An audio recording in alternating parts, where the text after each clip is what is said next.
마태복음 18장. 그때 제자들이 예수께 다가와 물었습니다. 하늘나라에서는 누가 가장 큰 사람입니까? 예수께서 어린아이 하나를 불러 제자들 가운데 세우고 말씀하셨습니다. 내가 진실로 너희에게 말한다. 너희가 변화되 어린아이들처럼 되지 않으면 결코 하늘나라에 들어갈 수 없을 것이다. 그러므로 누구든지 이 어린아이와 같이 자신을 낮추는 사람이 하늘나라에서 가장 큰 사람이다. 또 누구든지 내 이름으로 이런 어린아이 하나를 영접하면 나를 영접하는 것이다. 누구든지 나를 믿는 이런 어린아이 가운데 한 명이라도 죄를 짓게 하는 사람은 큰 맷돌을 목에 달아 깊은 바다에 빠뜨려지는 편이 차라리 나을 것이다. 사람들을 넘어지게 하는 일 때문에 이 세상에 화가 있다. 넘어지게 하는 일이 없을 수는 없으나 넘어지게 하는 걸림돌과 같은 사람에게는 화가 있을 것이다. 내 손이나 내 발이 너를 죄짓게 하거든 잘라내버려라. 두 손, 두 발 다 가지고 영원히 타는 불 속에 던져지느니 불구자나 장애인으로 생명에 들어가는 것이 낫다. 내 눈이 너를 죄짓게 하거든 빼내버려라. 두 눈을 가지고 지옥 불 속에 던져지느니 한 눈만 가지고 생명에 들어가는 것이 낫다. 이 작은 사람들 가운데 한 명이라도 업신여기지 않도록 조심하라. 내가 너희에게 말한다. 하늘에서 그들의 천사들이 하늘에 계신 내 아버지의 얼굴을 항상 뵙고 있다. 너희는 어떻게 생각하느냐? 양 100마리를 가진 사람이 있는데 그 가운데 한 마리가 길을 잃었다고 하면 그가 99마리를 산에 두고 가서 길 잃은 그 양을 찾아다니지 않겠느냐? 내가 진실로 너희에게 말한다. 만약 그 양을 찾게 되면 그는 길 잃지 않은 99마리 양보다 오히려 그 한 마리 양 때문에 더욱 기뻐할 것이다.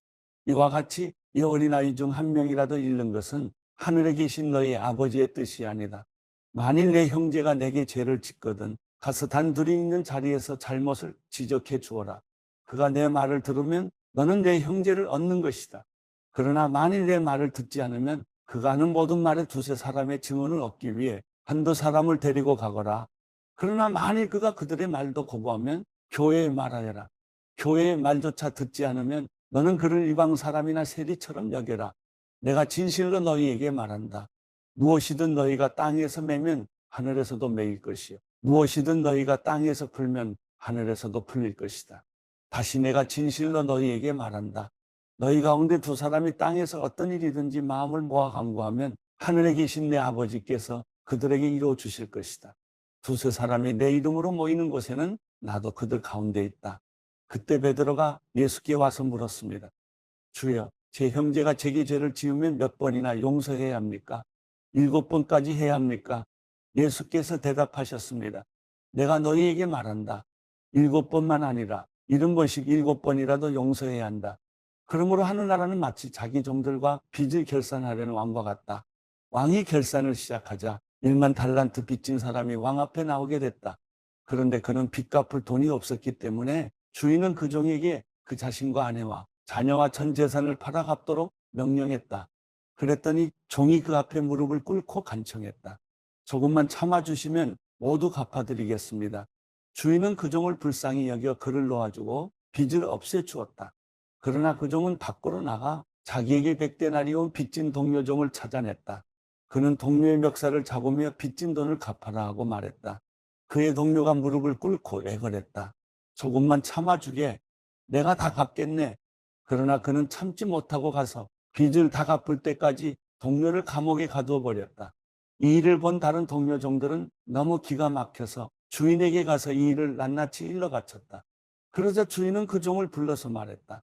이 악한 종아, 내가 나에게 애원하기에 내가 내 빚을 모두 없애주었다. 내가 너를 불쌍히 여긴 것처럼 너도 내 동료를 불쌍히 여겼어야 하지 않았느냐?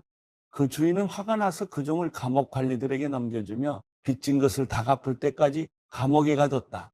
만일 너희가 진심으로 자기 형제를 용서하지 않는다면 하늘에 계신 내 아버지께서도 너희에게 이와 같이 행하실 것이다. 마태복음 19장. 예수께서 이 말씀들을 끝마친 후에 갈릴리를 떠나 요단강 건너편 유대 지방으로 가셨습니다. 많은 무리가 따라오자 예수께서는 거기서 그들을 고쳐주셨습니다. 바리새파 사람들이 다가와 예수를 시험하려고 물었습니다. 이유가 된다면 사람이 그의 아내를 버리는 것이 적법한 것입니까? 예수께서 대답하셨습니다. 너희는 사람을 창조하신 분이 처음에 남자와 여자로 지으셨다라는 말씀과 그러므로 남자가 자기 부모를 떠나 아내와 연합해 둘이 한 몸이 될 것이다라는 말씀을 읽어보지 못했느냐? 그러므로 그들이 이제 둘이 아니라 하나다. 하나님께서 짝지어 주신 것을 사람이 갈라놓지 못한다. 그들이 물었습니다. 그러면 모세는 왜 남자에게 이혼 증서를 주고 아내와 헤어지라고 명령했습니까? 예수께서 대답하셨습니다. 모세가 이혼을 허락한 것은 너희 마음이 완악하기 때문이다. 그러나 원래는 그렇지 않았다. 내가 너희에게 말한다. 누구든지 음행한 경우를 제외하고 아내와 이혼하고 다른 여자와 결혼하는 사람은 간음하는 것이다. 제자들이 예수께 말했습니다. 만일 남편과 아내의 관계가 그런 것이라면 차라리 결혼하지 않는 게 좋겠습니다. 예수께서 대답하셨습니다. 모든 사람이 이 말을 받아들일 수는 없다. 오로지 하나님께서 허락하신 사람들만 받아들인다. 모태에서부터 고자로 태어난 사람도 있고 다른 사람이 고자로 만들어서 고자가 된 사람도 있고 또 하늘나라를 위해 스스로 고자가 된 사람도 있다. 이 말을 받아들일 수 있는 사람은 받아들이라. 그때 사람들이 예수께 어린아이들을 데리고 와서 예수께서 손을 얹어 기도해 주시기를 원했습니다. 그러자 제자들이 그들을 꾸짖었습니다. 예수께서 말씀하셨습니다. 어린아이들을 내게 오게 하라. 그들을 막지 말라. 하늘나라는 이런 어린아이 같은 사람들의 것이다. 예수께서 그들에게 손을 얹어 기도해 주시고 그곳을 떠나셨습니다. 한 사람이 예수께 와서 물었습니다. 선생님, 제가 영생을 얻으려면 어떤 선한 일을 해야 합니까? 예수께서 대답하셨습니다. 왜 너는 선한 일을 내게 묻느냐? 선하신 분은 오직 한 분이시다. 내가 생명에 들어가려면 계명들을 지켜라. 그 사람이 예수께 물었습니다. 어떤 계명을 말씀하십니까? 예수께서 대답하셨습니다.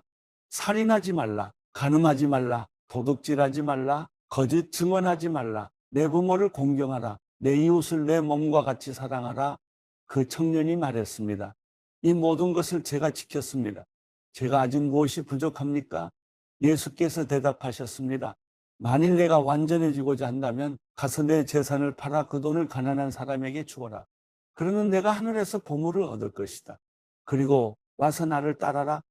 그러나 그 청년은 이 말을 듣고 슬픔에 잠겨 돌아갔습니다. 그는 굉장한 부자였기 때문입니다. 그때 예수께서 제자들에게 말씀하셨습니다. 내가 진실로 너희에게 말한다. 부자는 하늘나라에 들어가기가 어렵다. 다시 내가 너희에게 말한다.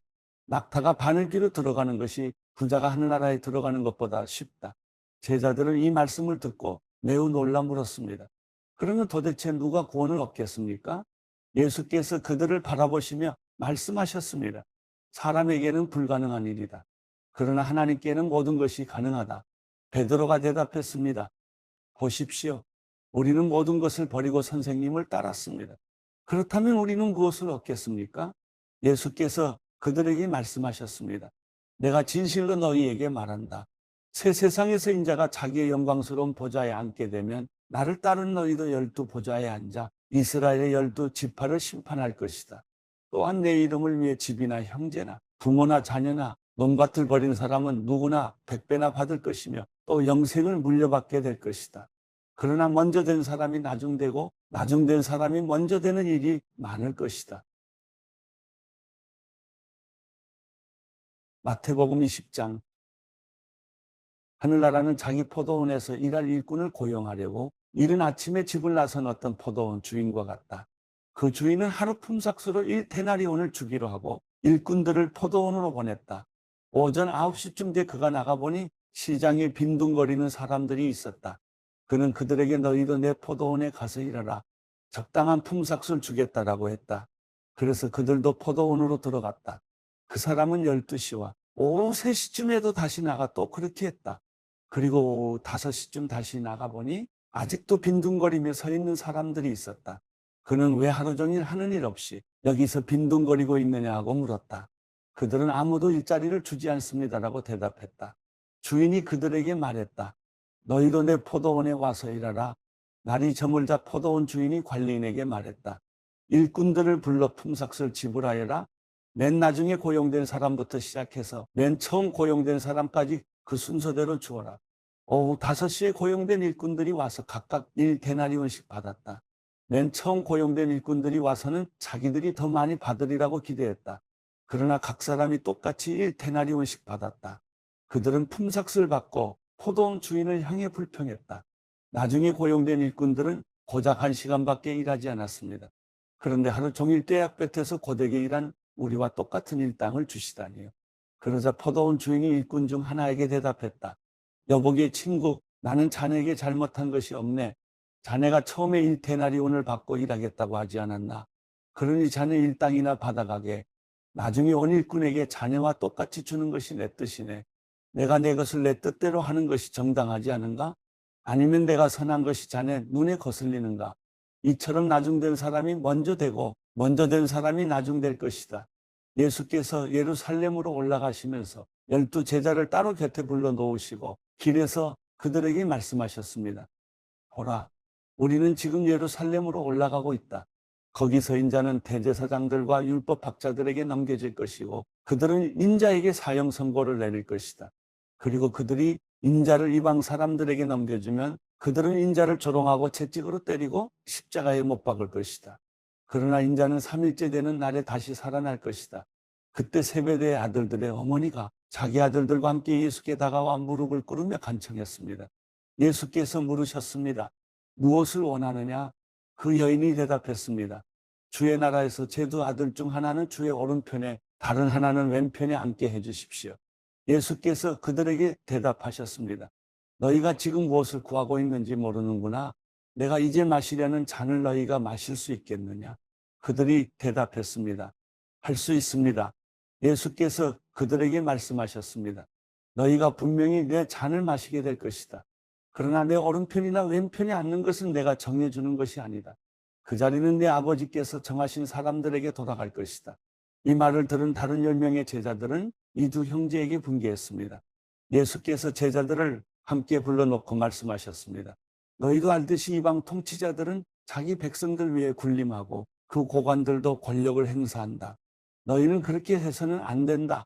오히려 누구든지 너희 중에서 큰 사람이 되려는 사람은 너희를 섬기는 사람이 돼야 하고 누구든지 첫째가 되려는 사람은 너희의 종이 돼야 한다. 인자 역시 섬김을 받으러 온 것이 아니라 섬기러 왔고 많은 사람을 위해 자기 목숨을 대선물로 주려고 온 것이다. 그들이 여리고를 떠날 때에 큰 무리가 예수를 따랐습니다. 눈먼 사람 2명이 길가에 앉아 있다가 예수께서 지나가신다는 말을 듣고 소리를 질렀습니다. 다윗의 자손이신 주님, 저희를 불쌍히 여겨주십시오. 사람들이 그들을 꾸짖으며 조용히 하라고 했습니다. 하지만 그들은 더욱 큰 소리를 질렀습니다. 다윗의 자손이신 주님, 우리를 불쌍히 여겨주십시오. 예수께서 걸음을 멈추고 그들을 불러 물으셨습니다. 내가 너희에게 무엇을 해주기 원하느냐? 그들이 대답했습니다. 주님, 우리 눈을 뜨게 해주십시오. 예수께서 그들을 불쌍히 여기시고 그들의 눈에 손을 대셨습니다. 그러자 그들이 곧 다시 보게 됐습니다. 그리고 그들은 예수를 따랐습니다.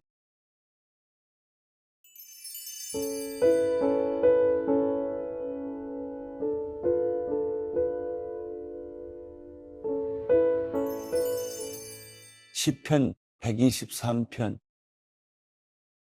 하늘에 계시는 분이여, 내 눈을 들어주를 봅니다.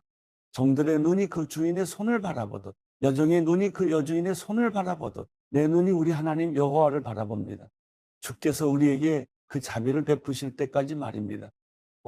여호와여, 우리를 불쌍히 여기소서. 우리를 불쌍히 여기소서. 우리가 너무나도 많은 비난을 받았습니다. 우리의 영혼이 안락에 빠진 사람들의 심한 조롱과 교만한 사람들의 비난으로 가득 차 있습니다.